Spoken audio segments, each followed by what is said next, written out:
Cuando entré a la escuela de artes, había un maestro de pintura que tenía fama de ser muy bueno y por supuesto todo el mundo quería estudiar con él, pero encontrar lugar en su taller era casi imposible. El proceso para poder ingresar a este taller consistía en una prueba de dibujo. Había por supuesto varias personas que deseaban entrar, ¿no? Y todos íbamos a hacer esta misma prueba. Se nos daba un pliego de papel y un carboncillo y teníamos que hacer un dibujo de un modelo al natural. Me senté, acomodé mi papel y comencé a dibujar. El maestro no te decía nada, ¿no? Simplemente caminaba entre los caballetes viendo lo que estabas haciendo. Cuando terminé, el maestro se acercó, vio mi dibujo, me dio un trapo y me dijo, bórralo, vuélvelo a hacer. Lo volví a hacer, esta vez con un poco más de cuidado, y cuando terminé, se acercó, me dio el trapo de nuevo y me dijo, bórralo otra vez. Me dijo, ok, continúa. Cuando terminé, lo vio y me dijo, bórralo. Le pasé el trapo de nuevo y mi dibujo ya era negro, ¿no? De tanto carbón. El maestro entonces me vio, me dio una goma y me dijo, ok, ahora sácale las luces. En realidad yo estaba muy emocionado, estaba viendo un resultado que nunca antes había visto, ¿no? Lo detallé, volví a pasar el trapo, volví a utilizar la goma para sacar luces, continué trabajando y detallando el dibujo, ¿no? Después agregando un poco de tiza blanca, tinta y un poco de pintura blanca, ¿no? Para acentuar algunos brillos. Al final vi el resultado y yo estaba muy sorprendido, o sea, eso parecía un dibujo de verdad. Estaba yo nada más esperando que el maestro pasara y me dijera, fírmalo.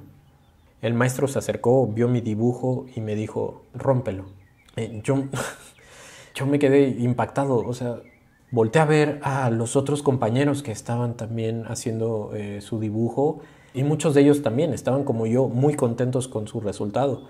Dijeron, no, o sea, no voy a romper mi dibujo, ¿no? O sea, tengo una semana aquí, o sea, no lo voy a romper y aparte mi resultado está increíble. Entonces lo tomaron y se fueron. Yo tomé mi dibujo y lo rompí.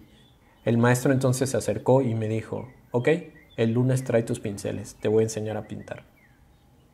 Este recuerdo me transporta muchos años después, cuando yo estaba dando clases en una escuela de pintura y había una alumna que estaba batallando con una pintura. Me acerqué a ella y le pregunté qué era lo que estaba buscando. Y me dijo, es que quiero que esta figura esté iluminada por una luz roja. Y lo vi y noté que apenas estaba ahí sugerido una pequeña luz roja, ¿no? Sobre el rostro, pero le faltaba mucho trabajo para lograr que este personaje se viera bañado por una luz roja. Entonces le dije, mira, vamos a intentar con una veladura. Me dijo, bueno, no sé cómo se hace eso. Le dije, ok, sí, es la primera vez que aplicas una veladura, vamos, te ayudo. Agarré un poco de medio, un poco de color rojo y cubrí completamente la pintura con una capa transparente de rojo. Ella estaba horrorizada viendo lo que yo estaba haciendo y no lo soportó, o sea, se fue del salón. Vamos, su reacción me pareció absurda, o sea, ella sentía que su cuadro era una obra de arte, ¿no? Pero en realidad era un ejercicio de estudiante.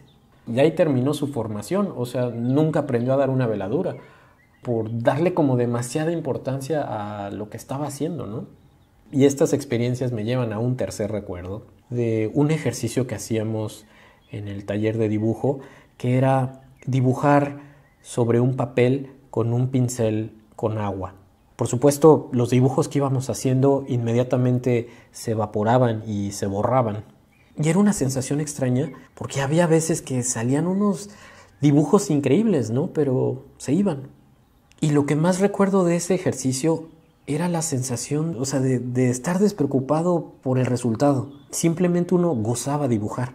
Por supuesto, no estoy diciendo que tengamos que romper nuestros dibujos, ¿no? O que no los valoremos, sino más bien a estar atentos de cuando las expectativas en nuestro propio trabajo nos empiezan a rigidizar. Vamos, nos pasa que cuando trabajamos encima de un papel barato, nos soltamos, ¿no? Y podemos bosquejar con bastante soltura y libertad, pero después a la hora de pasarnos a un lienzo, ¿no? de lino, con una imprimatura de aceite y con nuestros óleos Rembrandt o Winsor & Newton carísimos, nos sentimos rigidizados y no nos estamos permitiendo equivocarnos, experimentar, jugar o disfrutar. Yo los invitaría a eso. Cuando vean que un cuadro no está resultando, bórrenlo. Si una pintura la ven rígida, líjenla o cúbranla con una veladura. Perder el miedo a equivocarse o fracasar. Al final es una pintura, no pasa nada.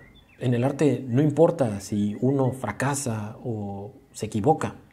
Lo único importante es cuántas veces uno lo vuelve a intentar.